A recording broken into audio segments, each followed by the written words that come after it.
My father, that brilliant physician, led me to understand this vital thing. Our remedies oft in ourselves do lie, that we ascribe to heaven.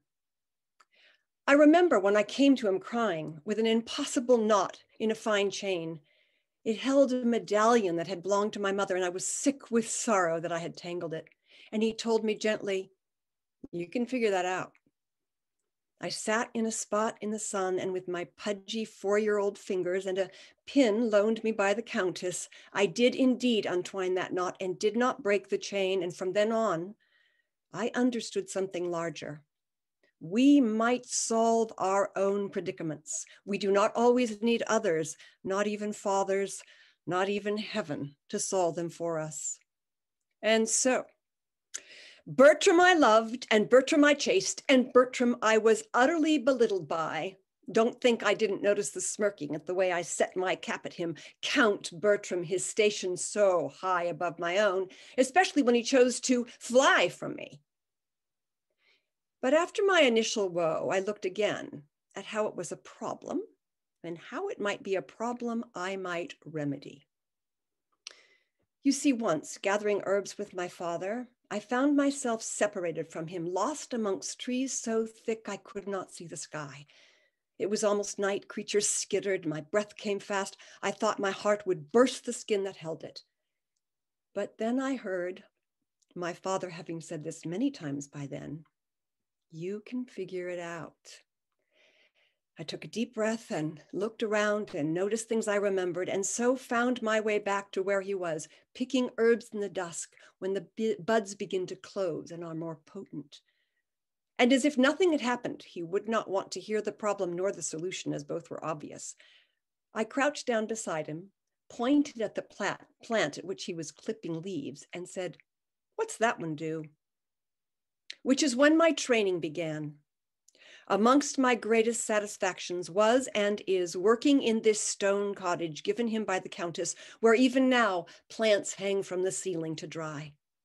He taught me to strip the twigs using finger and thumb and to store the leaves in glass jars. This is where he spoke with those who came with troubles. Perched on a stool in the corner, I was rarely noticed, troubles not always of the body. And I watched as he concocted tinctures in small bottles. Sometimes he would catch my eye as he mixed this and that with a little sideways nod that said I was to observe with care. It was wrong to educate a woman, but he showed me, and I watched and learned. So, when Bertram said his puzzling farewell and headed off to the capital, and I was so bereft, I heard my father, "Figure it out." I thought of that knot and of the time in the forest, and it came to me that remedies might in ourselves lie. And so, feeling my dead father beside me, I sought a remedy, and it came to me.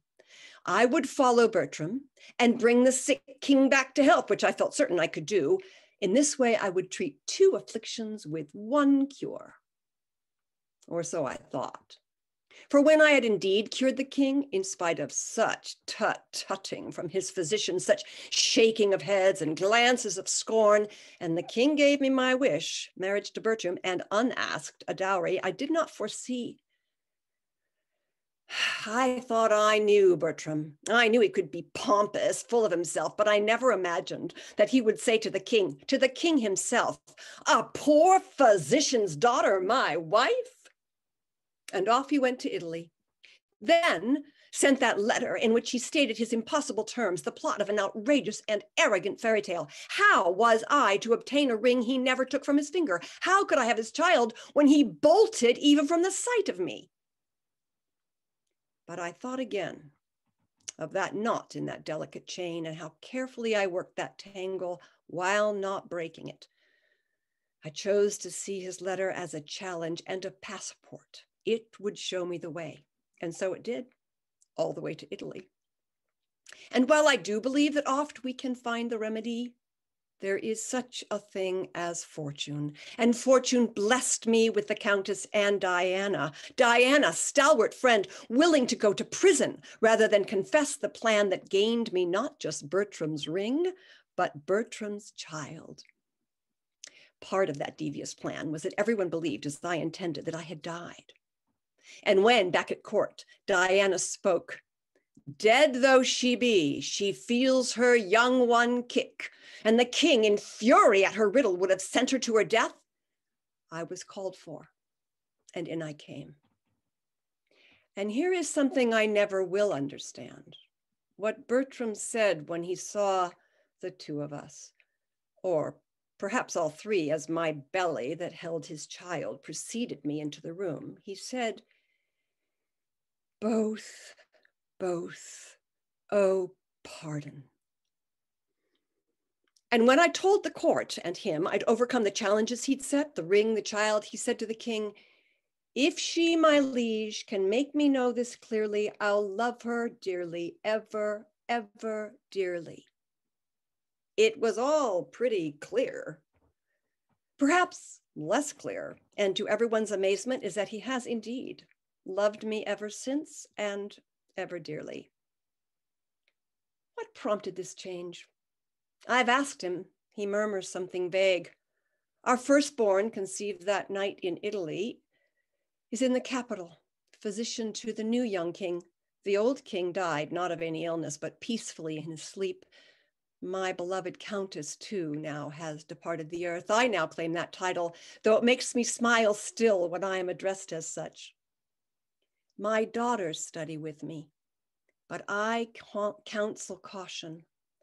A man with wisdom, not only of herbs, but of observation, is a physician. A woman with such insight is a witch, and they are burning many of us now, believing the remedies that such we offer come only from their Christian God and not from experimentation and knowledge. So I keep my ideas ever more dangerous to myself and tell my girls to use their skills with care, that they might stay safe and live long. None of this do I tell Bertram. It would worry him. We often go our separate ways. It's what kept this marriage sturdy, I believe. His lean torso has thickened as he's aged. He snores. When he does come to my quarters these days, it's mostly to talk and then sleep. His toes rest against my ankle all the night. For years, I quizzed him about his change of heart. For years, I applied my father's adage, "You can figure it out." But I have decided to let it be.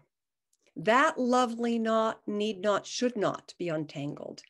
It binds us in the sacred mystery of love.